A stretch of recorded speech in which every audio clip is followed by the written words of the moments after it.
Well, let's project a message into the past and review all the past works of Ayreon, starting with number 1. In the dream time.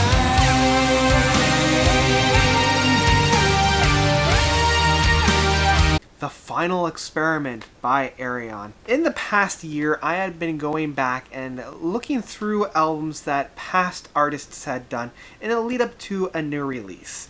And I found this process to be a heck of a lot of fun, so I decided to do it with one of my favorite artists of Ayreon. Ayreon is a Netherlands band, or at least project, all being helmed from Arjen Anthony Lucassen, and I probably butchered the pronunciation of that as I do for a lot of things. And actually this will be my first real listen to a lot of these albums. So let's go through and have a look at The Final Experiment. So this album came out more than 20 years ago in 1995, and I am blown away by just the amount of effort and passion found on The Final Experiment. You can definitely feel Arjen's passion of music, and it's also really fun to listen to this album now for me for the first time after listening to a lot of his past works and really hearing where a lot of those roots had come about from, kind of seeing the seeds that a lot of those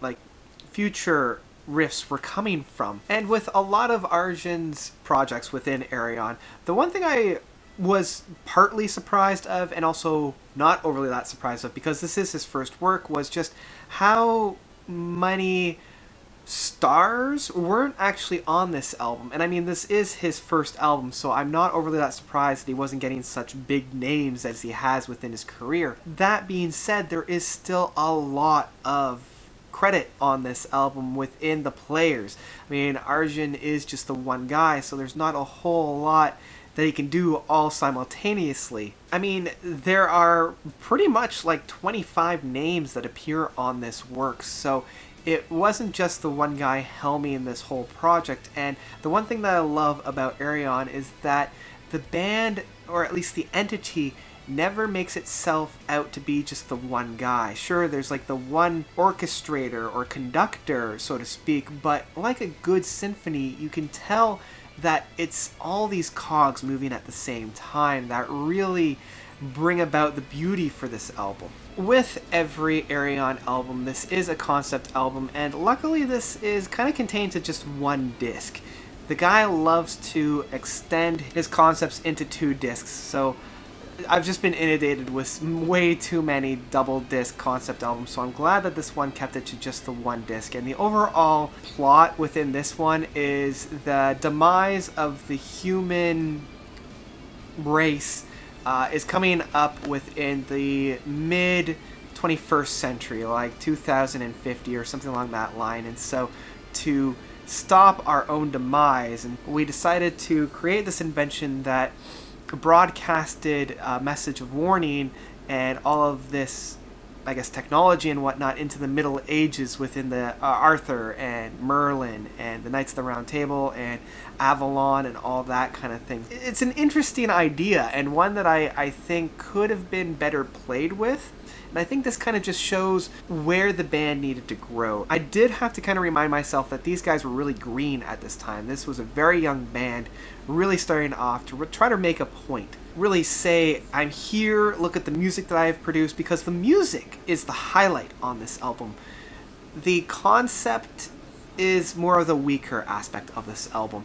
I think there's a lot of points on this album where there's a bit of mixed metaphors going on and a few symbols that aren't quite being used right within the context. There was one point while I was listening to this album, I didn't really listen to it all that much, where they were saying something along the lines of my mind was either turning on like a television. And if you're talking about the knights and kings of King Arthur and the Knights of the Round Table, television isn't really a good image to place there. Or even when you're talking about a futuristic society, television, again, isn't necessarily a good symbol to be using then. That's kind of nitpicking here on the album. The music itself is really where everything shines, and this is where I always come back to Ayreon as well. At least for me, the big highlight was the banishment. There's a keyboard section on this track that really blew me away.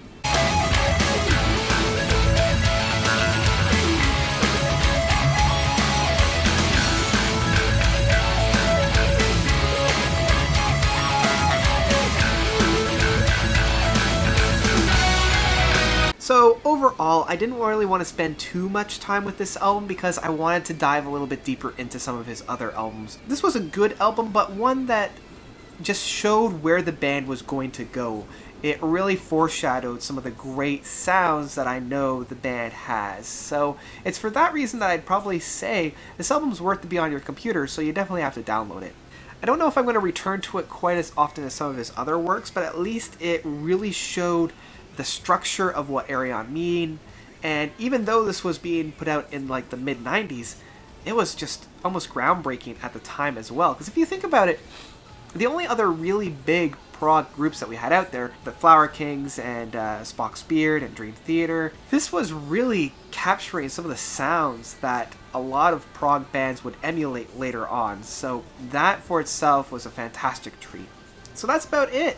That's it for the final experiment. Ironic that this was the first album that they released. But what did you guys think? Did you love it? Did you hate it? Whatever you thought, let me know by commenting below.